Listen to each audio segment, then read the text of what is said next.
Pessoal, resolvi gravar esse vídeo com o intuito de mostrar a todos vocês as provas, as verdadeiras provas que mostram a minha inocência. E que você possa ver atentamente todas as provas que estão aqui, que mostram que eu fui condenado injustamente.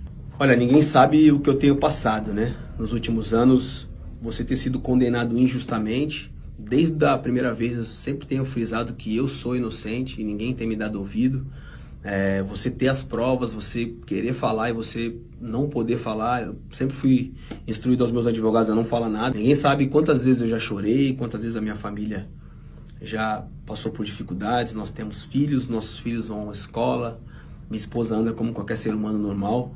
E você ser acusado de algo tão grave, injustamente, ninguém sabe o que eu estou passando. Desde o começo gostaria de falar a verdade, gostaria de mostrar toda a verdade que prova a minha inocência e eu nunca pude. Então, a minha esperança é que aqui no Brasil eu possa ter o direito de me defender. Para você que é jornalista, que é um jornalista sério e que quer mostrar a verdade, não algo tendencioso, as verdades estão aqui para quem quiser ver, jornalista, advogado, não tem problema nenhum com isso, né? Igual aquele velho ditado, quem não deve não teme.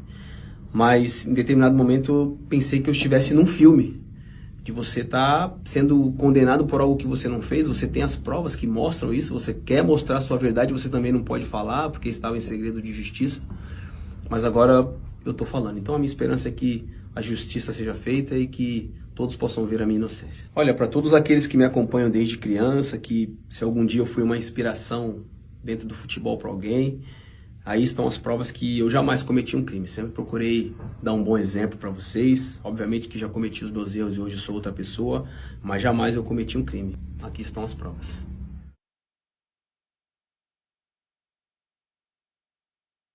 Era uma noite tranquila, como qualquer outra noite. Era um café, se o café se chamava, um local que na época era um local bem tranquilo, bem familiar. Tinham outras famílias, uma noite de pagode, como era um grupo de pagode que eu gostava, que há 10 anos atrás eu curtia.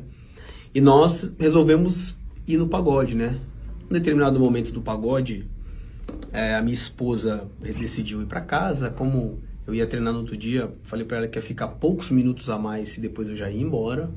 Logo em seguida, né, eu desci para tocar. Sempre, quem me conhece há muito tempo sabe que antigamente eu gostava de música, de samba. Estava tocando o meu instrumento. E uma mulher se aproximou, normalmente, tivemos troca de olhares, né?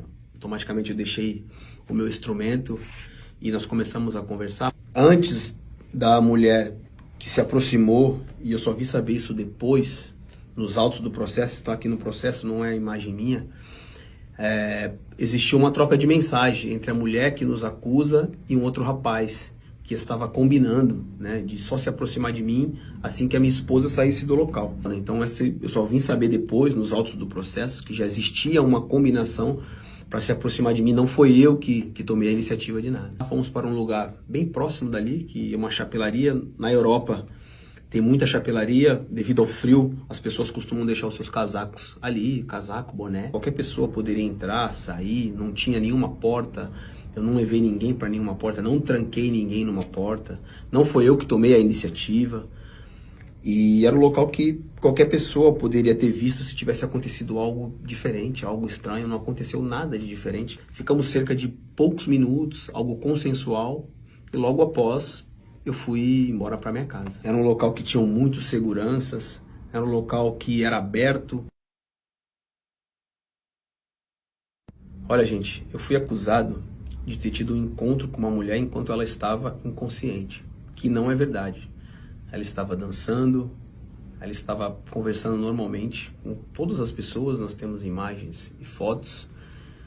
Ela conscientemente foi comigo e teve um encontro rápido e superficial. Até hoje, o que as pessoas pensam é que quando eu tive um encontro com ela, ela estava desacordada, ela estava no chão, ela estava inconsciente. Não foi nada disso, não foi nada disso. Ela estava totalmente em pé, consciente, dançando, rindo, se divertindo como qualquer outra pessoa faz em uma discoteca num dia normal. Não teve nada disso e as imagens mostram isso, né? Não foi nada de violência, ninguém abusou, não peguei nenhuma garota à força, nunca faria isso na minha vida. O local tinha outras pessoas próximas, outras pessoas que poderiam ouvir se ela tivesse gritado, dito para, não, alguma coisa. Isso nunca aconteceu.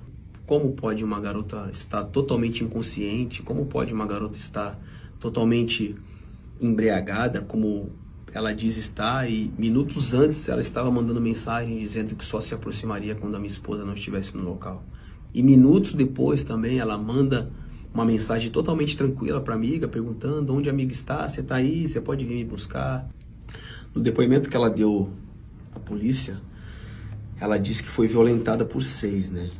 Mas logo após, ela saiu com os mesmos e foi para uma outra discoteca e continuou se divertindo, dançando. Uma mulher que tem esse tipo de violência, ela se retrai, ela tem nojo das pessoas que fizeram isso, ela quer chamar a polícia. Não foi o que aconteceu, ela continuou a festa que eles estavam fazendo em outro local. E quando ela foi para outra discoteca com os outros que estavam ali, eu já estava na minha casa, não estava mais ali. Não foi fácil guardar todas essas provas, mas as provas estão aqui. A verdade está aqui. Então, nos autos do processo, não foi eu que inventei, com perícia. Ela também fez um exame toxicológico, que aí vai muito além de quem está me assistindo o vídeo, eu ou você. É um exame que prova que tudo aquilo que ela ingeriu, ela não estava bêbada. Ela lembra com riqueza de detalhes exatamente tudo. E eu não sei o porquê que a justiça italiana não aceitou as minhas provas. Tudo que foi falado, e depois do exame toxicológico que ela disse que bebeu, era impossível ela estar embriagada, era impossível ela estar totalmente inconsciente, ela sabia exatamente o que ela estava fazendo. E para provar que eu não tive nenhuma violência sexual com ela, e jamais eu abusaria, eu falei a verdade, eu estava lá com ela, foi um encontro rápido, mas nem o meu teste de DNA estava lá. Eu poderia ter mentido se eu fosse uma pessoa mentirosa, se eu estivesse querendo esconder alguma coisa, mas eu não menti, eu falei a verdade desde o começo, e o meu DNA nem apareceu lá. Eu fiz o teste de livre e espontânea vontade, fiz tudo aquilo que foi determinado, mesmo sem ter o meu DNA lá, eu ainda assim fui condenado. No depoimento que ela deu à polícia, ela lembra da cor da camisa, ela lembra quantas pessoas estavam com ela, ela lembra da marca do carro, ela lembra que ela tinha que voltar para buscar uma bolsa. Uma pessoa que está inconsciente teria tantas lembranças com riquezas de detalhes? Será que não é muito estranho você lembrar de tanta coisa que aconteceu e ao mesmo tempo estar inconsciente? Ela deu 2 depoimentos à polícia, 2 depoimentos diferentes. No primeiro depoimento, ela lembra que estava todos os 6 ali, interagindo.